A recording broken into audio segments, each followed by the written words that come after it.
दर्शकों, आज हमारे स्टूडियो में टीवी की जानी मानी हस्ती सुरेंद्र पाल हैं, जो महाभारत के द्रोणाचार्य और शक्तिमान के किल्विश के अपने कैरेक्टर से मशहूर हुए। तो चलिए उनसे बात करने के लिए हमारे संवाददाता अमरदीप मौजूद हैं।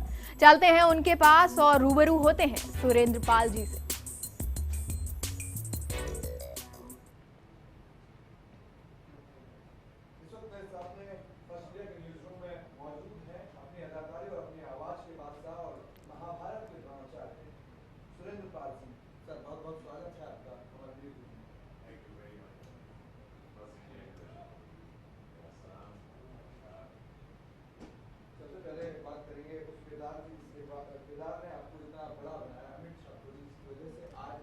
बुजुर्ग लोग आपके पैर छूते हैं, द्रोणाचार्य, जिसको आप करना नहीं चाहते थे, लेकिन आपने किस मजबूरी में किया? देखो, द्रोणाचार्य एक गुरु का पात्र था और गुरु का नाम जब भी कहीं आता है तो लोगों की श्रद्धा से वैसे ही झुक जाता है, सर झुक जाता है कि भाई ये गुरु खड़ा है। और महाभारत को बने हुए इस वक्त 29 साल हो गए, 1988 में बना था, 29 साल हो गए। और लोगों के दिमाग में द्रोणाचार्य इतना बैठ गया है कि जब मैं सड़क पे कहीं पे भी निकलता हूँ तो माएँ जो हैं कहती हैं द्रोणाचार्य जी जा रहे हैं, उनके पाँव छू लो, चरण छू लो, आशीर्वाद ले लो तो परीक्षा में तुम पास हो जाओगे बेटा। लेकिन उस कैरेक्टर को आप स्टार्टिंग में नहीं करना चाहते थे, लेकिन जैसे जैसे वो वीक चेंज हुआ और टीआरपी बढ़ी तो आपको खुद को यकीन हो गया कि हाँ, अब सही जगह पे मैं हूँ। अमर, मुझे ऐसा लग रहा था कि जब मैं आया था फिल्म इंडस्ट्री में तो हीरो बनने के लिए आया था, तो मुझे ऐसा लगने लगा कहीं द्रोणाचार्य की इमेज मेरे ऊपर हावी ना हो जाए और मुझे मेरा भविष्य जो है बिल्कुल अंधकार में चला जाए।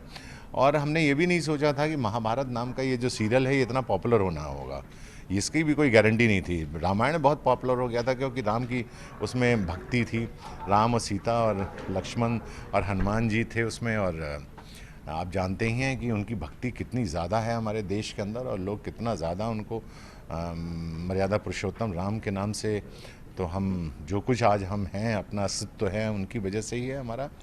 और हमें नहीं लगता था कि महाभारत के पात्रों को कोई इतनी ज़्यादा इम्पोर्टेंस मिलेगी और उनको कोई विदुर हैं या पितामह भीष्म हैं तो कोई उनको पूछता नहीं है, कोई पूजनीय नहीं है। वो आदरणीय कैरेक्टर हैं, वो बिगर देन लाइफ हैं, लार्जर देन लाइफ हैं रोल, बट वो वॉरियर्स थे, वो योद्धा थे। आज जितने भी आपके साथ के कलाकार थे, चाहे वो मुकेश खन्ना हो या कोई और हो, उस सारे के सारे पात्र जो हैं पर्दे के पीछे हैं, लुप्त हो चुके हैं। आप उस कैरेक्टर को जिंदा रख करके आगे बढ़ रहे हैं और लगातार बॉलीवुड की उन तमाम बड़ी फिल्मों में काम कर रहे हैं जो एक सेलेक्टेड फिल्में होती हैं, चाहे विशाल भारद्वाज की रंगून हो, एयरलिफ्ट हो या प्रियंका चोपड़ा की जो फिल्म है।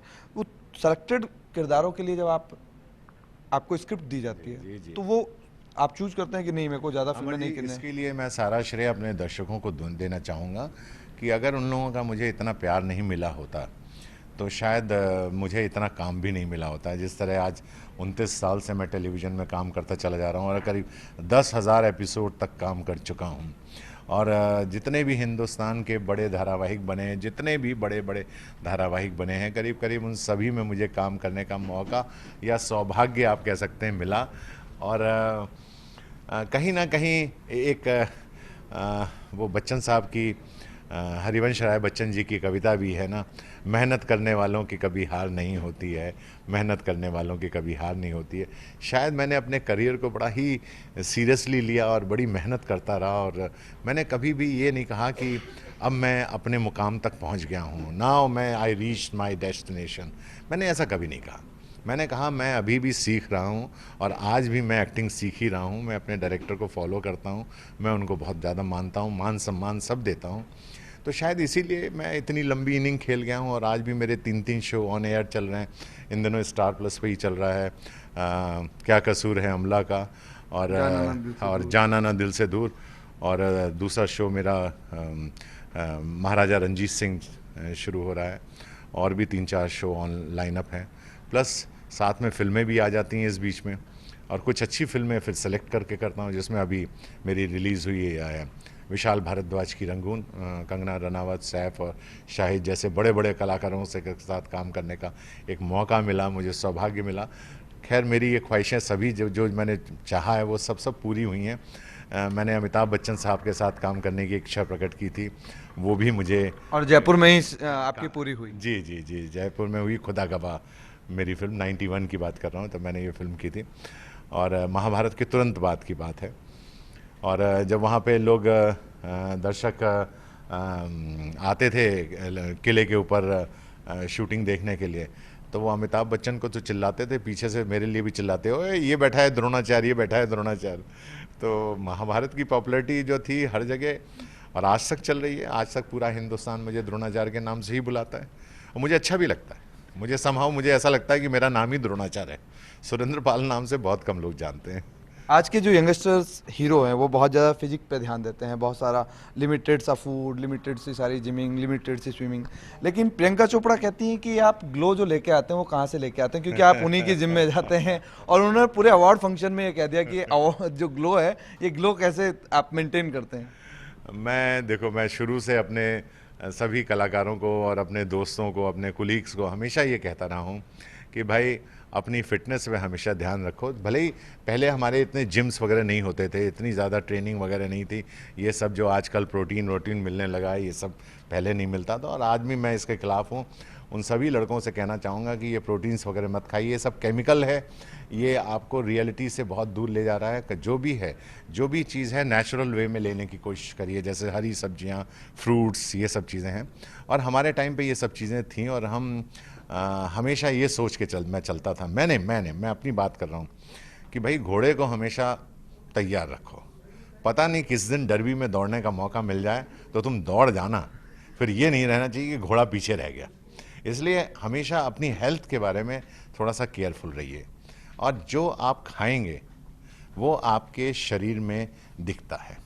अगर आप गलत चीज़ों का सेवन करेंगे, तंबाकू खाएंगे, पान खाएंगे, ये खाएंगे, रात में बियर पिएंगे, बार में जाएंगे और पब में जाएंगे, तो शक्ल इतनी अच्छी नहीं रहेगी। इसलिए कोशिश करिए कि गलत चीज़ों का सेवन ना करें, अच्छी चीज़ें हैं उनका सेवन करें। और हमारी माँ ने हमको दूध, दही, घी खूब खिलाया था, तो वो अभी भी घी निकल रहा है मुंह में से। बिल्कुल बिल्कुल बिल्कुल। कुछ हमारे साथी हैं जो आपसे संवाद करना चाहते हैं, कुछ क्वेश्चंस हैं इनके भी, उनको ले लेते हैं। अनुजा है, वो कुछ क्वेश्चन करना चाहेंगी, क्या क्वेश्चन करना है?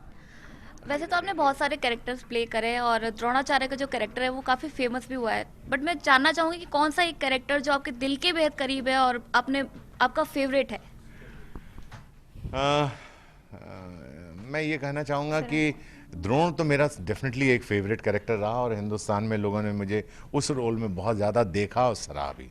लेकिन कहीं ना कहीं जो मुझे एज ए कलाकार के तौर पे अगर आप मुझे कहेंगे तो चाणक्य में अमात्य राक्षस का जो रोल किया मैंने, वो बहुत अच्छा था, लगा मुझे, मेरे दिल के काफ़ी करीब रहा।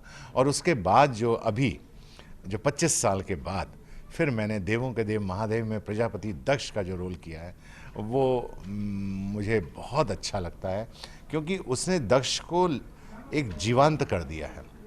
लोग नहीं जानते थे दक्ष के बारे में। दक्ष बहुत बार आया है, सीरियलों में बना है, हर जगह जहाँ भी गणेश और पार्वती को दिखाया गया है वहाँ दक्ष होता ही होता है, क्योंकि वो पिता थे, दिखाया गया। लेकिन कभी वो इतना निखर कर नहीं आया है, कभी वो दर्शकों के बीच में अपनी छाप नहीं छोड़ के गया है।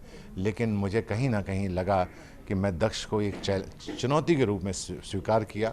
मैंने उसके लिए गेटअप भी बड़ा डिफरेंट किया और मुझे लगता है मुझे वो कैरेक्टर आज भी, जब मैं, आप बिलीव नहीं करेंगे, आज भी मैं यूट्यूब पे जाकर देवों का देव महादेव देखता हूँ और मैं अपने कैरेक्टर को कई बार कहता हूँ कि यार ये मैंने किया। तो मुझे लगता है नहीं, इतना अच्छा रोल मैं नहीं कर सकता हूँ, क्योंकि मैं एक बहुत मीडियोकर सा कलाकार हूँ, मैं इतना अच्छा कलाकार नहीं हूँ।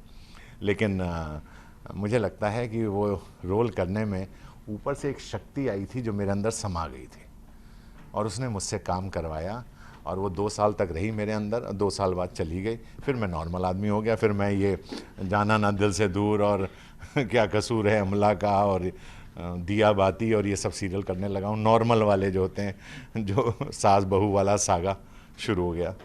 एक और साथी हमारी हैं, उनका भी एक क्वेश्चन ले ही लेते हैं। आपका क्या सवाल है सुरेंद्र पाल जी से? सर, जैसा कि अभी आपने कहा कि प्रजापति दक्ष का रोल सबसे करीबी है आपके दिल के, तो बेशक यहाँ सभी लोग मौजूद जितने भी हैं चाहेंगे कि आप एक डायलॉग बोलकर बताएं। दक्ष का? जी। मैं साधारण नहीं हूं, मैं प्रजापति दक्ष, ब्रह्मा का पुत्र, वो ब्रह्मा जिन्होंने संसार की रचना की है, संरक्षण हूं मैं उसका, मैं ही हूं वो। जिसने भूमि को उपजाऊ बनाया है। मैं ही हूं वो जिसने समाज को नियमबद्ध किया है। मैं साधारण नहीं हूं, मैं साधारण नहीं हूं, मैं वैसे भी साधारण नहीं हूं। आप साधारण नहीं हैं। और एक एक चीज मुझे भी याद आ रही है कि दिल्ली की वो रामलीला जिसमें राजनाथ सिंह सामने बैठे हुए थे, हाँ। और आप रावण का किरदार कर रहे थे, और जब उस रावण के किरदार में जब आपने डायलॉग बोला तो राजनाथ सिंह खुद मंच पे आए और उन्होंने कहा कि सुरेंद्र जी, मैं बिलीव नहीं कर रहा था कि इस किरदार में आप होंगे। तो एक बार हमारे दर्शकों के लिए वही वापस से, अगर हमारे गृह मंत्री हैं, उनका तो काम ही है रावणों को भगाना, और मुझे लग रहा है कि धीरे धीरे दिल्ली से जल्दी ही सारे रावण गायब होंगे। जिस तरह से अभी एक अभियान चलाया हुआ है कि गुंडा राज समाप्त किया जाए, राम राज्य की स्थापना की जाए जल्द से जल्द, वो भी आने वाला है। राम राज्य बिल्कुल लेकर के आएंगे, लेकिन आप दर्शकों की कमी पूरी कर दीजिए। छेड़ा काला नाग है, लक्ष्मण हो होशियार, दूध न सूखा होंठ का, बना सिपा सालार। देखो तो इस छोटे तपस्वी को कैसी डींगे हाँकता है, औकात कुछ नहीं है और हाथी को फूंक से ताड़ता है। तालियां बजाइए, तालियां। बेहतरीन तालियां, और इस अदाकारी और इस आवाज, बुलंद आवाज के लिए। और हम चाहते हैं कि आवाज जो है सालों दर साल बुलंद रहे, इसी तरीके से इनके जो एक किरदार हैं वो अमिट रहे। फिलहाल के लिए इतना ही, क्योंकि सुरेंद्रपाल जी हैं, लगातार नई नई चीजें साल दर साल इनकी आती रहेंगी। अच्छा, आप ये मत कह दीजिएगा हमारे दर्शकों को कि पहले ये द्रोणाचार्य थे, अब रावण हो गए। आप द्रोणाचार्य हैं, द्रोणाचार्य थे और द्रोणाचार्य ही रहेंगे। डिमोनेटाइजेशन नहीं हुआ है मेरा। बिल्कुल नहीं हुआ है, क्योंकि एक अमिट छाप जो थी वो यही थी, और इसी किरदार की वजह से जाने जाते हैं। आज भी लोग, बुजुर्ग लोग जो उस वक्त बड़े थे और ये जवान थे, आज भी शायद फ्लाइट में पैर छू लेते हैं।